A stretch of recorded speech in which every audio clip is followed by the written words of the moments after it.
venin. Pra, mund tjetë orientimisht 18, 19, 20, aty pare ose kur do që i presidentja pas konsultimit me partitë politike i shpas zgjedhjet.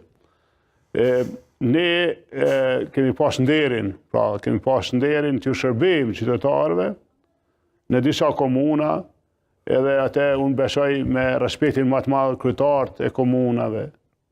Njerëzit që kanë marrë pjesë në proces të shërbimit ndaj qytetarëve kanë bërë me nderin më të madh, me përgjegjësinë më të madhe, ku edhe me një cilësi të mirë, të pranuar nga qytetarët, po edhe nga shumë palë tjera, të vlerësuar edhe në planin e transparencës, planin e qeverisjes mirë.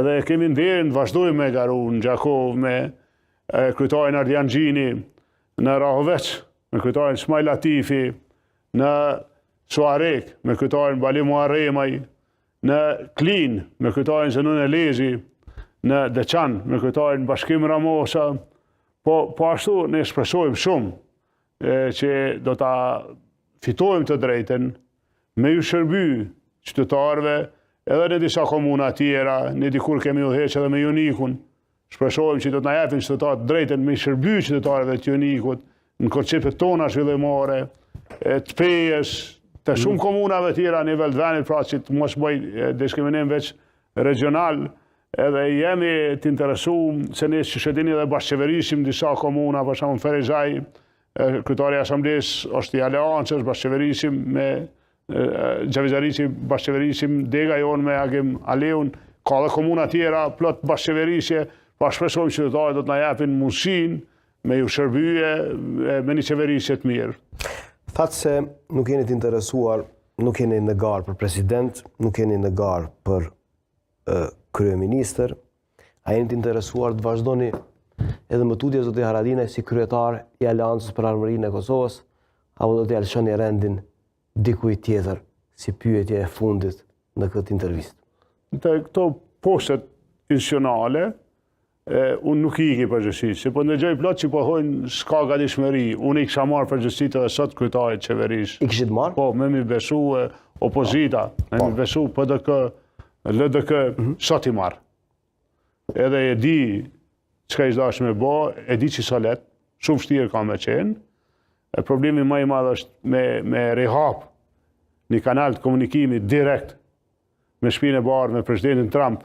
Po, e qartë. Me rikthy besimin të BE-ja, të vendet e BE-s, me rikthy partneritetin, me rikthy besimin e mbrëmshëm të qeverisjes së zhvillimit, me forcu rendin e ligjit në gjithë vendin edhe në veri, edhe atë edhe më shumë se sa deri tash, njëkohësisht edhe në rastin e presidentit vendit, me ma besu subjektet politike e marrë.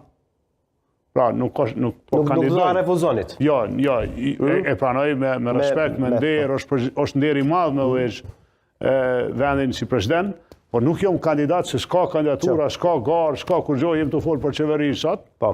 Sa i përket partisë, unë kam mandat në parti deri në pranverën e vitit që vjen, në Aleancë. Në pranverën e vitit që vjen e kemi kuvendin zgjedhor, edhe aty do ta bëj ditën që do të veprojmë matutje, por një gjë e di që në Aleancë ka shumë njerëz zot. A ka në Aleancë njerëz që mund ta pasojnë Ramush Haradinaj? Ka njerëz zot që mund, jo vetëm me zëvendësu mua, po edhe me bë punë më shumë se unë edhe më mirë se unë. A mundesh me na thonë dikush nga këta njerëz ku shumica e kolegëve të mi janë. Unë jam u shndrova në vesh tani ta. Jo, tash unë nuk po bëj kësi para imesh me prish garën zgjedhore që tani potencialisht mund të ketë garë? Po nëse mund të ketë dakordim, mund të ketë një kandidaturë. Marrëveshje politike. Mund të ketë shumë, nuk insistojnë në asgjë. Tash në natyrë, po ju siguroj që në Aleancë ka shumë njerëz zot, shumë njerëz mirë, dëshmorë.